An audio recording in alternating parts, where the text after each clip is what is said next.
Networking and Marketing Made Simple is for you, the business owner that has a product, service, or a message that you truly believe in. Each week, we'll take a behind-the-scenes look at real-world networking and marketing tactics, leveraging LinkedIn to get what you have in front of many more people. Thanks for spending time with me, and let's get started.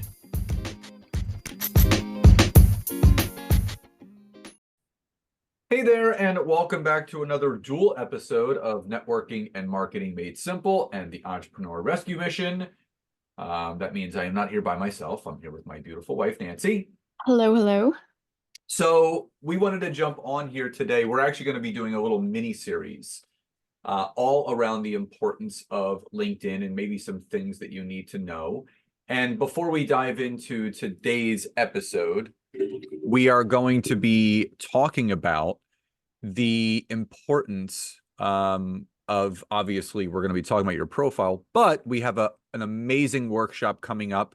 It is from January 22nd to January 26th. It is our first free workshop of the year. It is called the Amateur to Expert on LinkedIn in 5 days workshop. So we teach you from going to being an amateur on the platform to an expert in 5 days, where we go over everything that needs to be known and what you need to be doing on the platform to succeed for your business. So if you're a coach, if you're a consultant, if you're an entrepreneur, if you're a service-based business professional, this workshop is for you. So if interested in registering, it's completely free.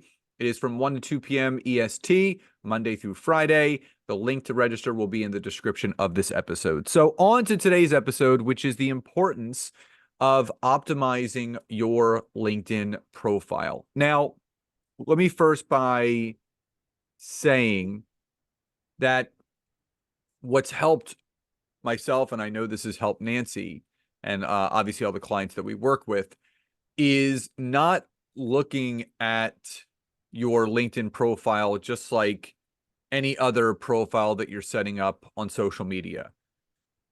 The capabilities that your LinkedIn profile has compared to Facebook, Instagram, TikTok, YouTube, it blows it away. Your LinkedIn profile works more like a landing page or a home page to a website than actually a profile. So Nancy, with obviously all the things that you've been learning from me and we've been doing together, for people that don't understand the importance of optimizing your LinkedIn profile, what's been the biggest, I guess, change for you or needle mover for you to encourage other people to really take advantage of optimizing their profile the right way?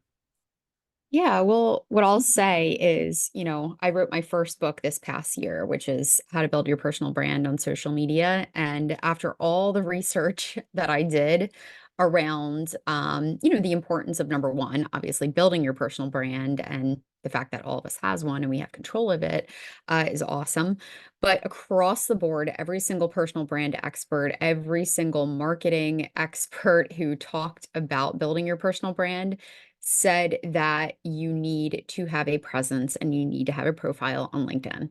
It is by far the best, not just in their opinion, but my opinion as well, place to build your personal brand. Where else can you share not only your resume, your history, your skills, your recommendations, right? Kind words from other people that you've worked with, all the wonderful things that you're doing, awards that you've won. Where else can you share that? And like you said, have kind of a landing page of you.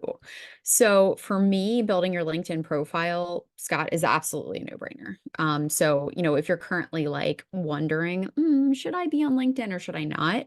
Hands down, every single person, whether you are working for someone else, whether you have your own business, whether you're, just plain on social media, I think every single person should absolutely have a profile on LinkedIn. The other thing that you want to really take note of is that the availability, and it was funny, I asked Nancy this morning when we were having breakfast, I said, how important is it, in your opinion, as a business owner, if you were looking to work with someone, how important is it for you to see the social proof and credibility of that person before you take the next step? And I was in specific, I was talking about the recommendation section on LinkedIn, which is where people can write testimonials for you and your skill set and your business and what you do. And as many of you may know, I'm well over 500 written recommendations now. And I posed the question to Nancy, and I'll ask you again, Nancy, for those that really haven't leveraged the personal recommendation section on their LinkedIn profile for that credibility and that business accolade aspect, how important is it for people to really gather those recommendations for their business? Well, I think it's more important than ever. I think the social media in general, right, is very saturated. I think there's a lot of people out there trying to market their services, their products, all kinds of things. And having that social proof, right? Having those recommendations, having people share their experiences of working with you. I mean, I know, and I'm just speaking for myself, but when I hire or make a big investment in a person or a service, I want to know that they've actually helped people. I want to know that they've actually provided value, that they've delivered results. And what better way to do this than to, check out the testimonials or the recommendations? That's why when we make sales pages or websites, right, that is a must have. We want to show that. Because people, and I said it this morning, people pay for results, right? People don't want to just hand you their money and say, okay, fingers crossed, I hope this works. They want to know that they're actually going to get the desired result. They want to know that you're the person who can answer that problem for them. For sure. Well, and people ask me all the time, how do you get so many recommendations? And I would say it's a combination of two things. Number one, I've gotten results for a lot of people. And number two, I have a ton of business allies that are friends, colleagues, current and past clients that recommend me to a lot of people. And that's the thing when, as Nancy said, people pay for results. When you get people results, um, I just had a recommendation recently from one of our mastermind members who closed a $12,000 contract from something that we taught them of how to use LinkedIn. Never met the person before, made a great power partner connection between that person and herself, and it led to a $12,000 sale. And that's possible for anybody.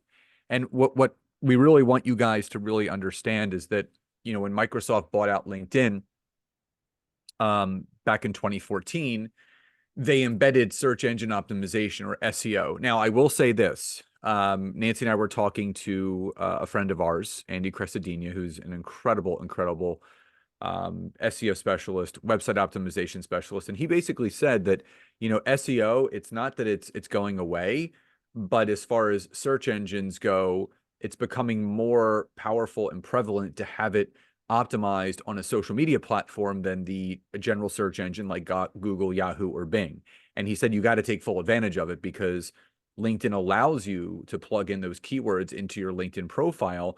So it populates in searches, so it populates in connections, and even your content on LinkedIn, because people are searching by content now. So you really have to figure out, first and foremost, who is your ideal client avatar, and use specific keywords that connect you back to that person.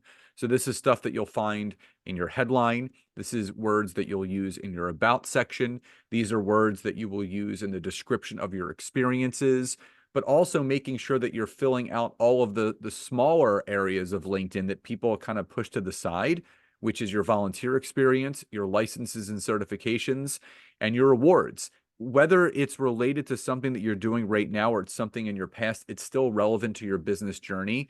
Nancy, I can't tell you how many people I talk to that feel like they need to delete everything they've done prior. So, Nancy, would you ever delete your past experiences at the 2 Fortune 50 companies that you worked for? No, because people want to see that journey that you've gone on to where you are right now. Well, it's also connecting points. Think about it, depending on how you're using LinkedIn, whether it's to network and to, make more connections, those are connecting points. Oh my gosh, I saw we both worked for X, or, oh, I saw, you have a background in whatever industry, they're connection points. So don't hide it. Don't, get away from it. Everyone has a story, everyone has a journey.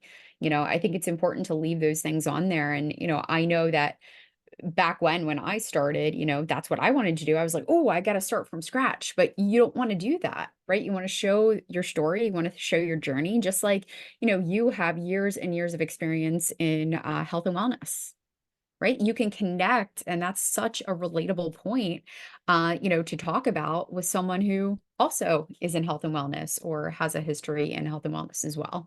Well, the great thing is it's also a connection point when I share my story because I was on a podcast the other day and I love correlating the lessons that I learned in health and wellness, personal training, sports nutrition, even working out and competing to what it takes to actually grow a successful business, but doing business consulting and coaching now.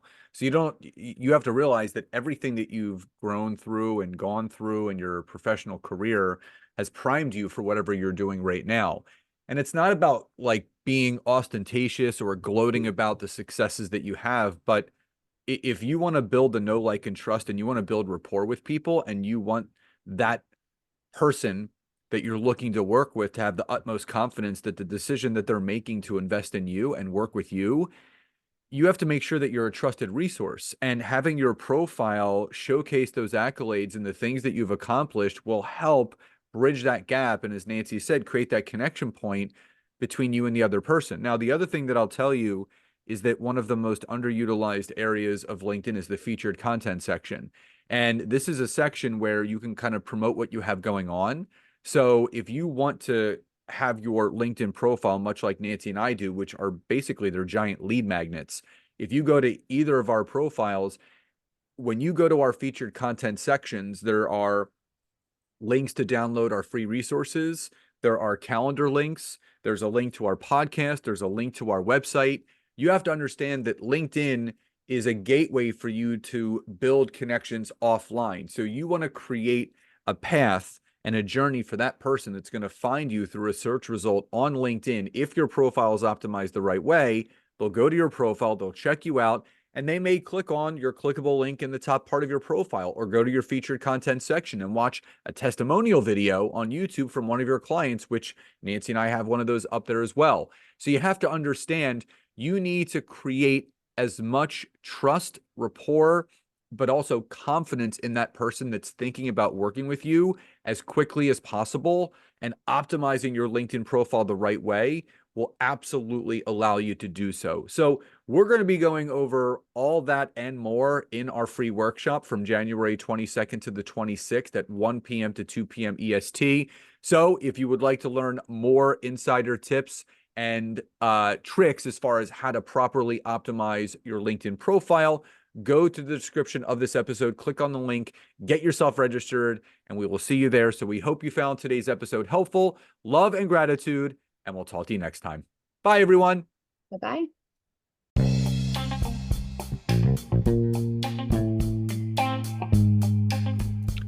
Thank you so much for checking out today's episode. If you could, please support this podcast by hopping over to Apple Podcasts, Google Podcasts, Spotify, or any place that you're listening to this. Leave us a rating and review. Let us know what you loved most and what you would like to hear more of. But also, if you would like to learn how to take your business to the next level, whether it's using LinkedIn or working directly with myself and Nancy in our intimate group coaching programs, you can head over to www.thetimetogrow.com or scottaaron.net to learn more. Thank you again for your support, love, and gratitude, and I'll talk to you soon.